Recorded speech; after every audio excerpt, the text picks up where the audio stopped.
Bonjour, nous sommes réunis tous les trois, nous allons nous présenter pour débattre et vous exposer quelques problématiques qui nous semblent nouvelles et importantes autour de la pratique du don du corps à la science.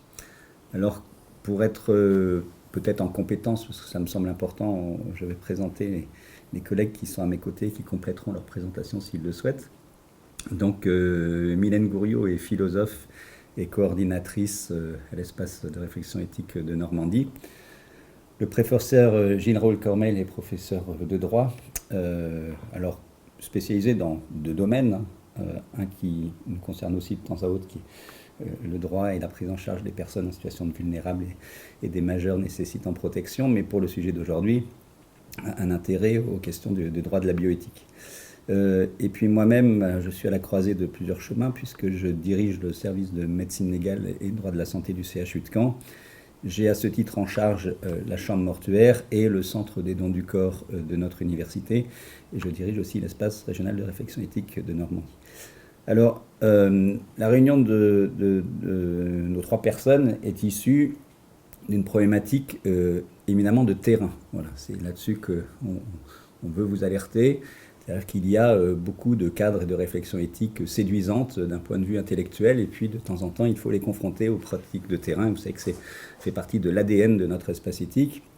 Et le centre des dons du corps de Caen est un centre qui, depuis un certain nombre d'années, intègre bien sûr les règlements et pratiques en vigueur, mais s'interroge sur leur légitimité, puisque leur légitimité pose des questions aux professionnels, aux familles et aux donateurs eux-mêmes. Et c'est là-dessus qu'on voudrait débattre avec vous, de manière à peut-être réfléchir ensemble à comment faire évoluer à l'avenir les régulations.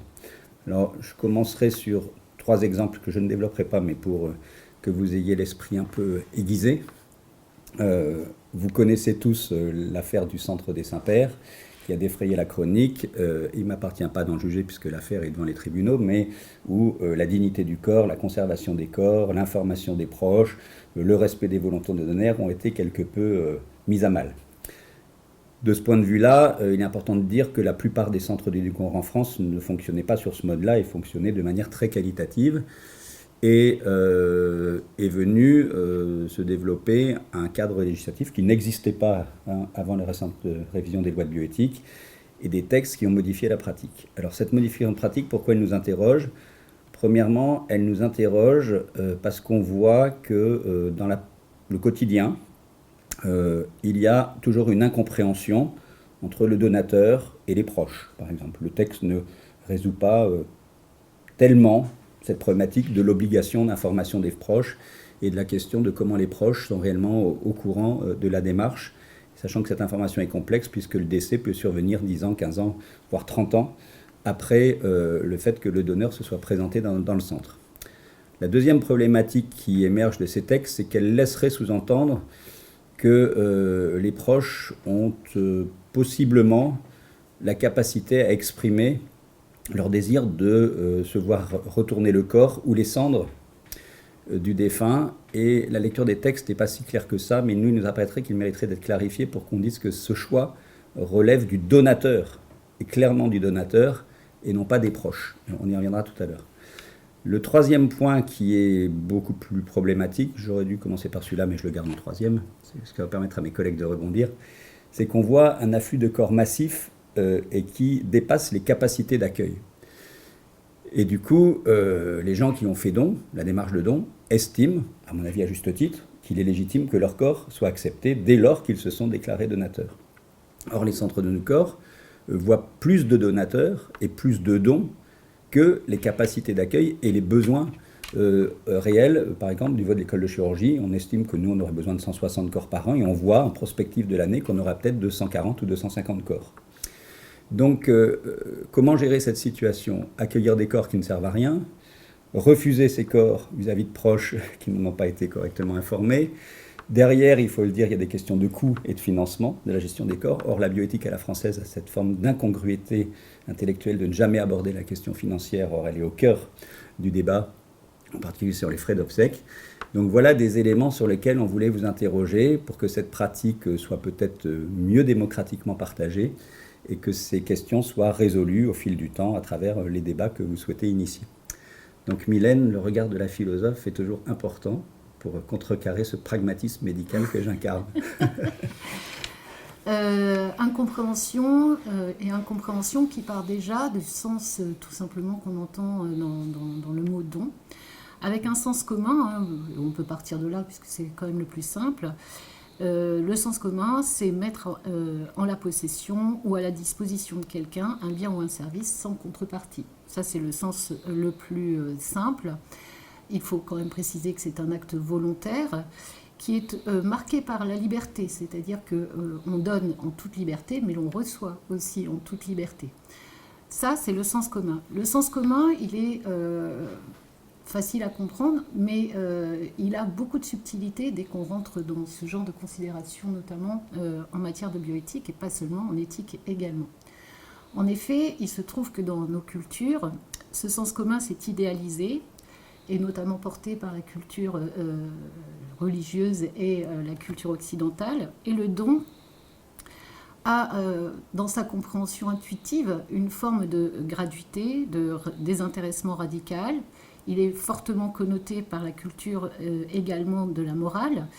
Il représente le bien. Bref, le don purement oblatif, comme on dit, ce serait peut-être même le comble de l'éthique, dans le sens où il est conçu en sens unique, en quelque sorte, et que le plus bel acte moral qu'on puisse produire, c'est celui de se donner sans contrepartie et en s'absentant de soi-même vers autrui.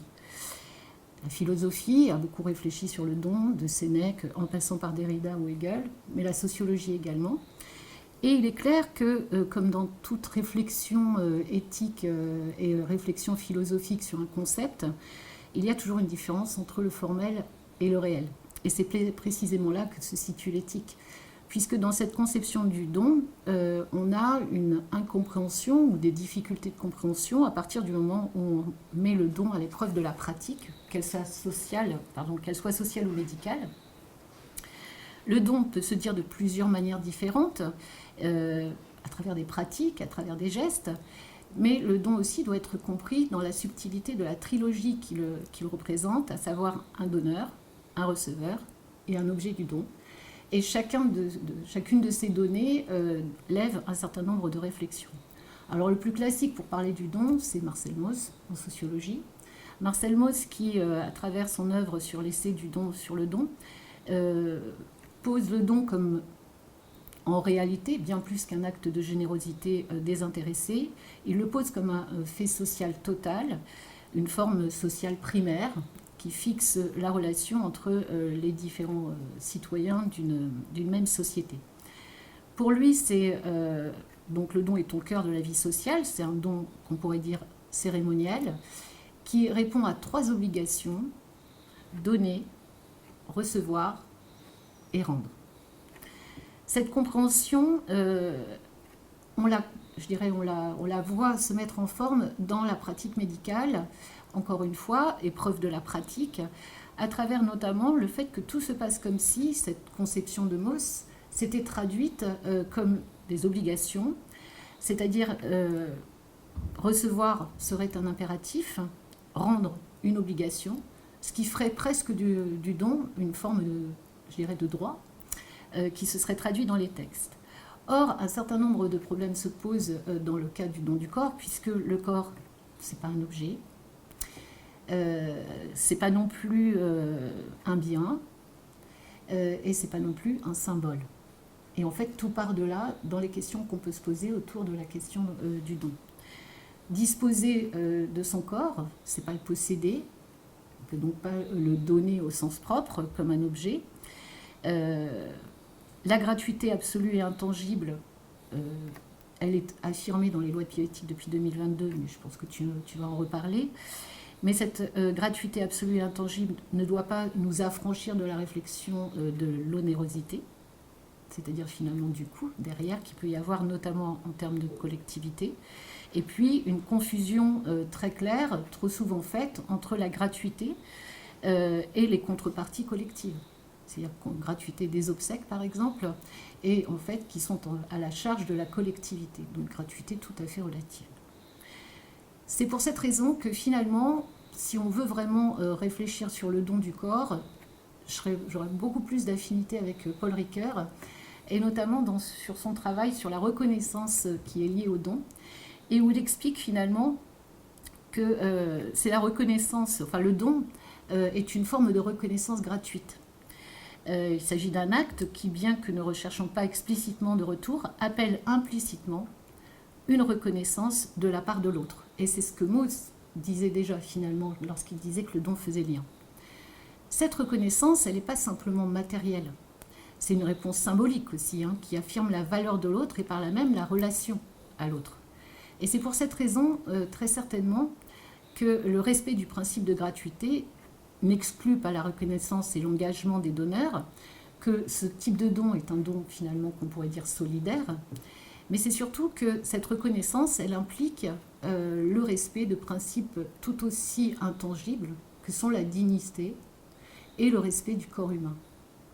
Pour le dire autrement, le don réside finalement dans l'intention et la promesse. En cela, il est inconditionnel, dans l'intention qu'on doit avoir. Si l'intention, c'est d'obtenir quelque chose, c'est plus un don. Donc, dans l'intention et dans l'idéal, effectivement, le don est inconditionnel.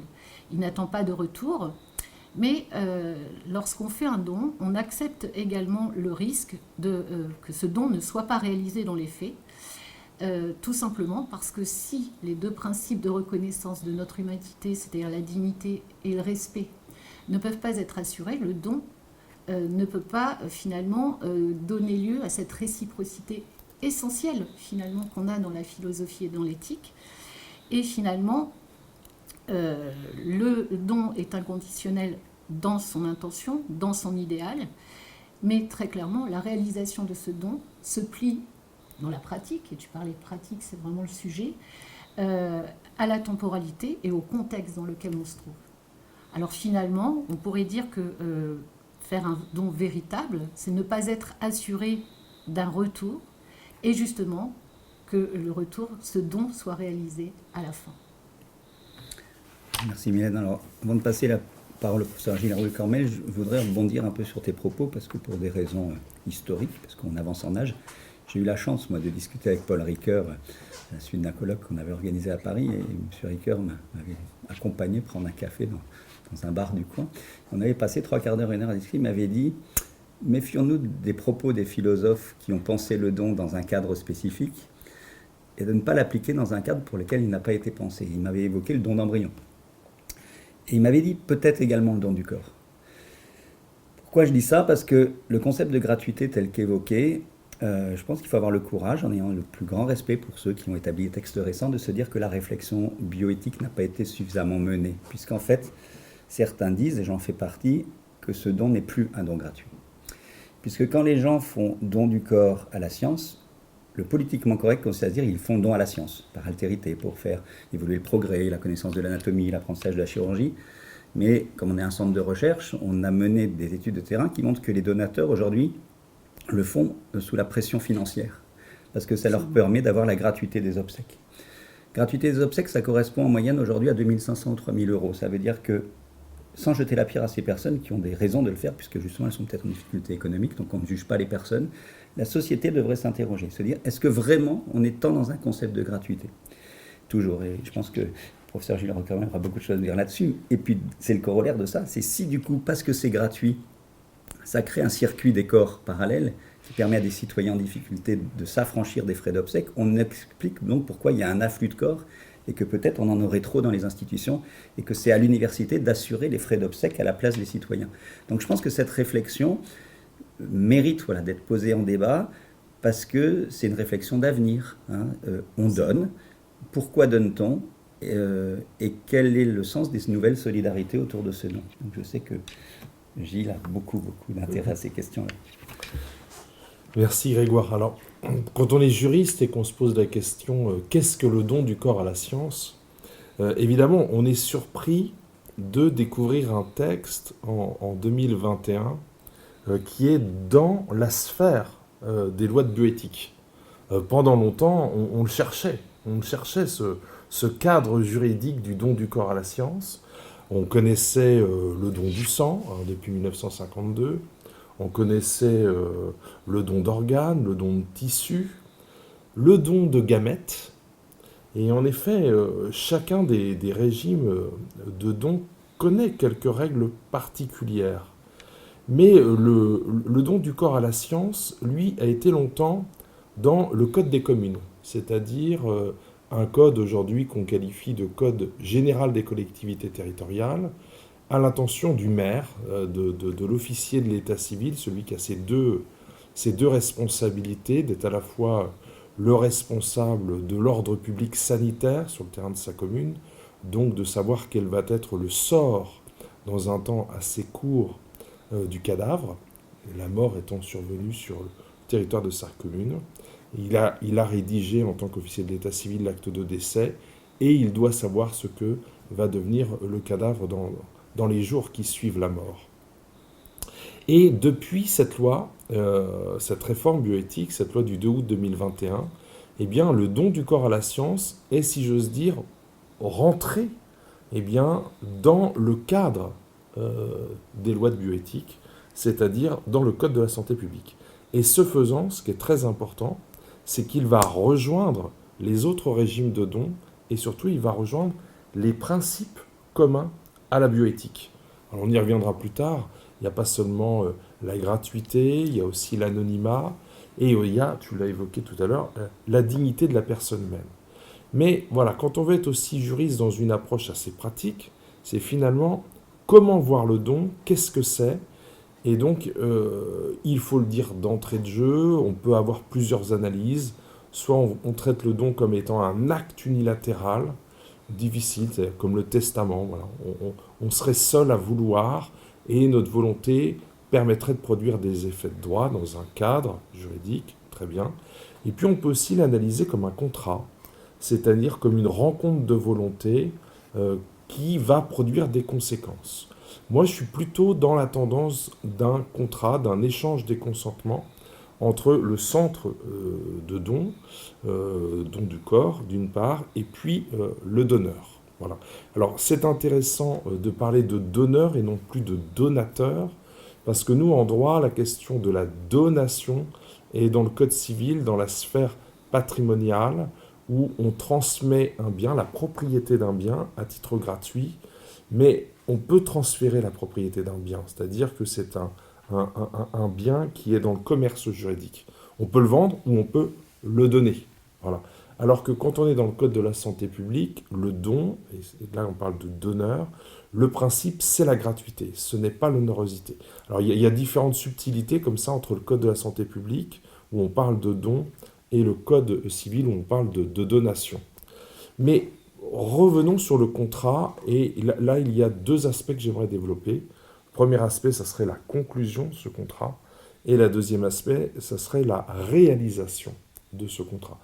Alors la conclusion du contrat d'abord. La conclusion du contrat d'abord, elle se fait entre une personne qui est vivante, le donneur. Et donc ici, il y a un point d'abord qui est très important, c'est est-ce que le donneur a compris ce qu'était l'enjeu de son don. Il fait don de son corps à la science. Qu'est-ce que c'est que de faire don de son corps à la science ? On ne sauve pas forcément une vie en ayant fait don de son corps à la science. C'est pas comme si on faisait don d'un organe pour sauver une vie. Hein. On fait don d'un organe de son vivant ou après sa mort. Ici, le don du corps à la science, c'est pour former les médecins. Enfin là, c'est là, Grégoire, que tu peut-être nous rediras exactement qu'est-ce que c'est que le don du corps à la science en pratique. Mais en tout cas, il doit y avoir une information faite au donneur. C'est-à-dire qu'il doit y avoir une rencontre. C'est pas simplement remplir un document, un papier qu'on signerait sans avoir reçu véritablement une information éclairée. Et puis, derrière la question de l'information, derrière la question véritablement de tout ce qui va être les conséquences de cette manifestation de volonté du donneur, il y a aussi les cas où la loi interdit d'être donneur. Et cet article L, 1261-1 et 2 du Code de la santé publique, va poser deux interdits. Les mineurs, d'abord. Les mineurs ne peuvent pas faire don de leur corps à la science, donc les personnes jusqu'à 18 ans, et on envisage rarement le mineur émancipé dans le Code de la santé publique, donc c'est le mineur, ou plutôt si on traite le mineur émancipé comme un mineur. pour le don de gamètes depuis la loi du 2 août 2021. Même le mineur émancipé ne peut pas faire don de ses gamètes. Et puis, la deuxième catégorie qui est un peu compliquée, ce sont les personnes protégées les plus vulnérables.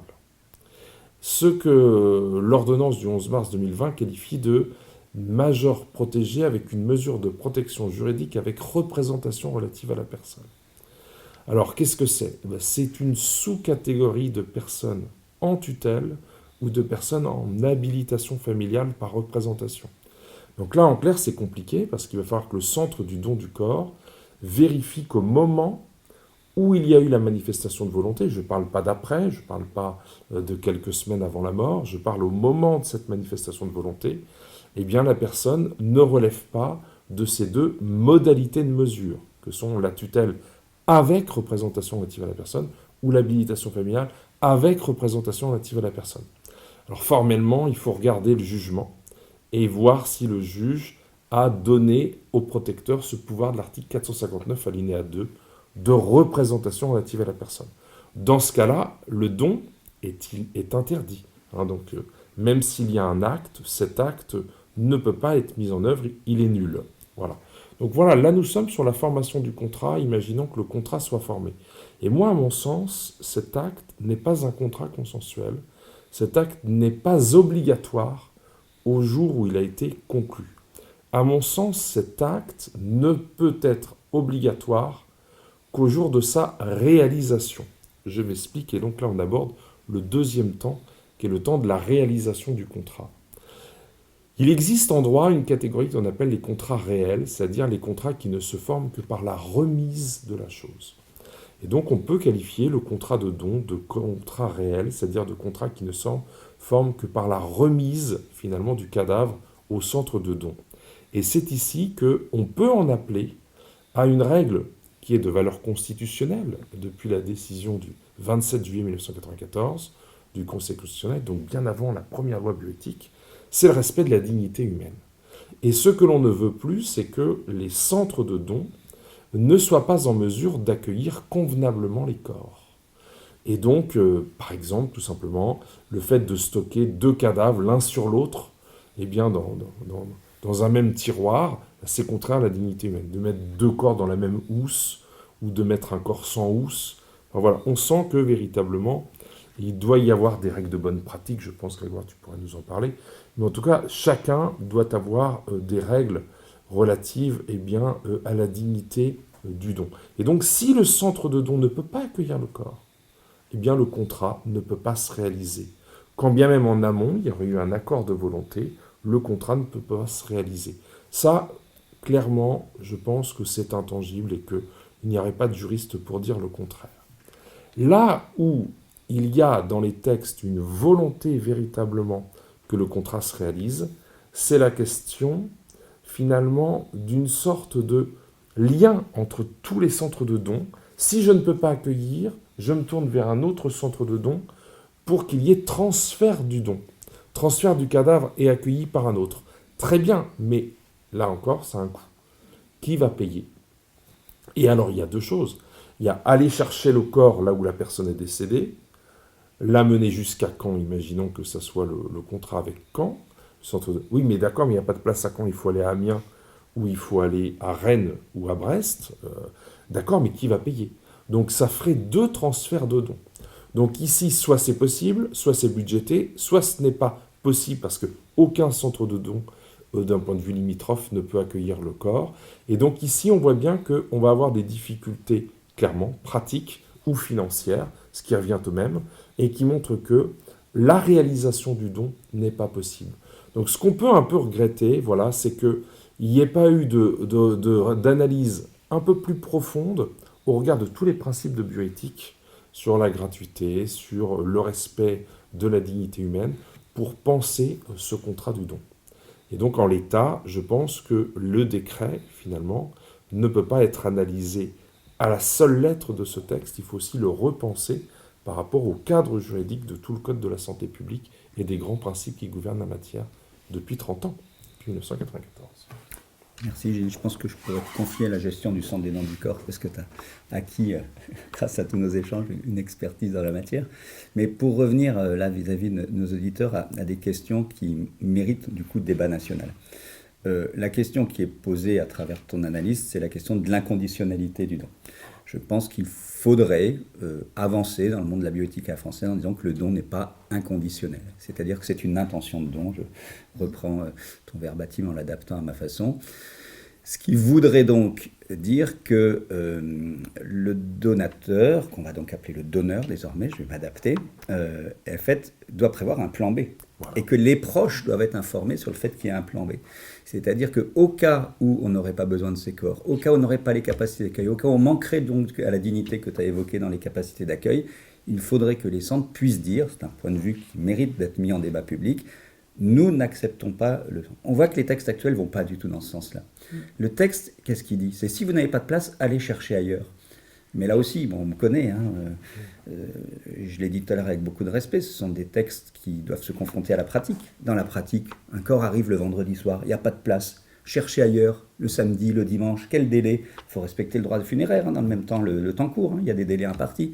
On ne trouve pas de centre. Ou les autres centres nous disent on est overbooké, où il n'y a pas de permanence. Et ensuite se pose la question de qui paye les frais de transport. Les présidents d'université disent, mais nous on est déjà étranglés dans les budgets des universités. Est-ce qu'on se retourne vers les familles ? Le texte ne le dit pas. Est-ce que le proche a prévu un plan B ? Est-ce qu'il a pris une assurance frais obsèques ou frais de décès ? Non, parce qu'on ne lui a pas dit. Et donc, on voit que même d'un point de vue pratico-pratique, les réflexions de bioéthique méritent des aménagements. Alors quel est le risque de ça ? C'est le risque de tension. Et tension que je vis tous les jours, tension avec des familles qui disent « Ah, mais il était donneur, il faut honorer son don ». Mais bien évidemment, d'un point de vue philosophique, on se dit « Il faut honorer la volonté de don ». Mais donc, c'est des incompatibilités systémiques, comme je dis. Les familles ont raison de dire. Les familles ont dit « Mais vous vous rendez compte, il était donneur, vous allez refuser ». C'est d'une violence inouïe. Mais si la société était préparée à des alternatives, ce serait moins violent. Pour revenir aussi à la question du temps du contrat, je pense qu'il faudrait quelque part y mettre ce qu'on vient de dire.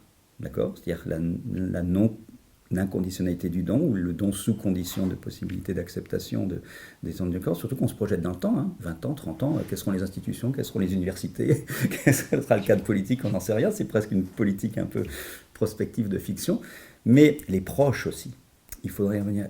Je pense qu'il faudrait non pas faire peser un poids trop fort au donneur, mais lui rappeler que cette obligation d'information des proches est beaucoup plus complexe qu'on ne le pense, puisqu'on se projette des années plus tard. Il faut aller sur sa descendance, voire sur sa petite descendance. Parce que ceux qu'on accueille, nous, au moment du don, sont des gens qui ont des fois 20 ans ou 30 ans de moins que le donneur, et qui sont des petits-enfants. C'est quand même intéressant, là aussi. Je me permets de souligner qu'il n'y a pas Guillaume Grandazzi avec nous ce soir, qui est notre sociologue, qui nous dit que cet état du don, il est totalement différent que le don d'organes. D'accord ? Ce n'est pas les mêmes temporalités, il est totalement différent du don du sang et du don de gamètes. Et donc voilà, sans avoir un esprit négativement critique, je pense qu'on peut être positivement critique et dire qu'on est au tout début de la régulation de bioéthique du don du corps et qu'il y a des étapes à construire. Et c'est rassurant puisque Henri Caillavet en 1976 a dit « Moi j'ai mis 10 ans à penser la régulation donc gamètes ». Et tu l'as bien dit finalement, c'est étonnant de voir que c'est une pratique quasiment ancestrale, le don du corps à la science. Jusqu'au XVIIe, au XVIe siècle, on pratiquait déjà les autopsies médicales, mais que la régulation bioéthique est finalement toute jeune, en tout cas dans notre pays. Je voulais aussi redonner un petit point de codicile sur ce que disait l'information sur l'usage. Je pense qu'il faut avoir le courage de dire ce que tu as dit aux populations, que ça ne sauve pas des vies, mais j'ai envie de dire si, mais indirectement. Parce que le principal usage, et je pense que la population ne sait pas assez, c'est les écoles de chirurgie. Voilà. Certes, les leçons d'anatomie traditionnelles ont encore lieu et elles sont vénérables, elles ont du sens, mais ce n'est pas le cœur de besoin citoyen. Le besoin citoyen, c'est former à la recherche et à l'acte chirurgical. Et donc demain, si on avait des jeunes chirurgiens qui n'étaient pas formés, ils ne pourraient pas sauver des vies.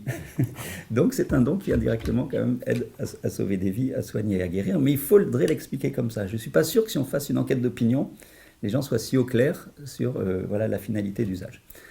Autre point sur la finalité d'usage, et là j'aimerais bien aussi avoir un retour croisé de vous tous, les familles, moi c'est ça qui me chagrine tous les jours parce qu'on les rencontre. Pour elles, c'est une privation du corps mort. Et c'est vécu comme une privation de tout le travail de deuil. Et donc on voit que les textes aujourd'hui essayent de raccrocher ça en disant que potentiellement, et c'est là qu'il faut débattre, si le donateur en avait exprimé la volonté, le corps pourrait revenir aux familles après utilisation. Mais là aussi, il faut être dans un pragmatisme médical et que je ne veux pas être trop violent, mais un corps utilisé, c'est un corps meurtri, c'est un corps détruit, c'est un corps ouvert. Donc là aussi, il y a une question de réparation des corps, donc peut-être qu'il faudrait mieux être honnête et dire à la citoyenneté, c'est un don sans retour. Alors après, on dit retour des cendres. Mais retour des cendres à qui? À quels proches? Les textes disent les proches. Mais quand vous avez un proche que vous appelez, que vous contactez, encore fut-il qu'on ait la liste de tous les proches, et qui vous dit, mais moi, ce retour des cendres, c'est pas mon affaire, c'est trop loin de moi. Ou l'inverse, quelqu'un qui revendique quelque chose sur ses cendres, mais qu'un autre proche n'a pas la même destination de ses cendres. Je fais une petite parenthèse, je gère la chambre mortuaire du CHU. Tous les mois, nous avons des décès. Nous avons un enfant qui nous dit « Mon père voulait aller, on va faire les Normands, au cimetière de Colleville ». L'autre enfant arrive quelques heures plus tard et dit « Mon père voulait être incinéré ». Et le troisième enfant dit « Ah mais rappelez-vous, il a donné son corps à la science ». Vous voyez la complexité de la gestion des proches. Et au moment du retour des cendres après don du corps, là aussi, je pense qu'il faudra remettre au travail au plan national la question de ces modalités de restitution.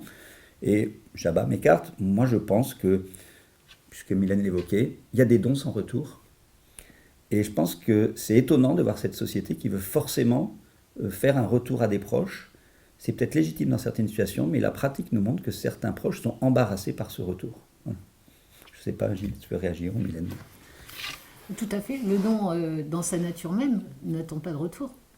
Donc sur ce point-là, tu as tout à fait raison. Et puis, tout de même, on a, je parlais de reconnaissance, le fait qu'il y ait des jardins du souvenir et qu'on puisse offrir un hommage à ces personnes qui donnent leur corps à la science dans un moment qui est un moment de recueillement avec les familles la plupart du temps aussi. Je pense que c'est cette reconnaissance dont parle Paul Ricoeur et qui nous permet de rendre l'humanité à ces personnes qui, lorsqu'elles ont fait ce don, acceptaient une forme de contrat de non-retour qui était quand même l'usage jusqu'à il n'y a pas si longtemps que ça. Je peux dire un petit mot de ça. Chaque année, nous organisons, et je crois que beaucoup de régions de France le font également, effectivement, une journée en octobre où les familles et les proches se réunissent donc, au cimetière Parc, nous, là, à Caen. Il y a souvent une centaine de personnes. Et c'est un rendu d'un hommage collectif où l'ensemble des cendres sont mis dans un lieu commun avec une stèle. Chacun vient avec sa fleur. Il y a toutes les générations. Des petits-enfants viennent, mais des petits. Hein. Il y a des 5-6 ans, des fois, qui sont là, aux plus anciens. Et quand on interroge ces familles, cette démarche fait beaucoup plus sens que le retour individuel qui, je le dis, les embarrasse. Et il est étonnant de voir quand même dans le décret et les textes comme quoi on a été plutôt vers le retour individuel et qui est interrogé d'un point de vue, parce que je vous invite à relire ces textes. Ils ne sont pas si clairs que ça. Qui a le droit de décider du retour des cendres? Il me semble que dans le droit de la bioéthique, ça doit être celui qui donne, qui doit dire « je souhaite que mes proches et tel proche aient retour des cendres ». Les textes, par leur complexité ou leur inexactitude de rédaction, laissent à penser à certains proches qu'ils ont un droit sur ces cendres, et droit qui n'est pas partagé forcément avec d'autres membres de la famille, donc zone de conflit et de tension. Voilà, donc je ne sais pas, Gilles. Oui. Moi, je pense qu'il y a deux aspects. Il y a un aspect toujours du point de vue de la volonté du donneur, le fait qu'il soit éclairé. Les textes nous parlent dans le formulaire qu'il faut indiquer des proches. En tout cas, il est certain qu'on ne va pas les appeler les personnes de confiance, on ne va pas les appeler forcément les héritiers.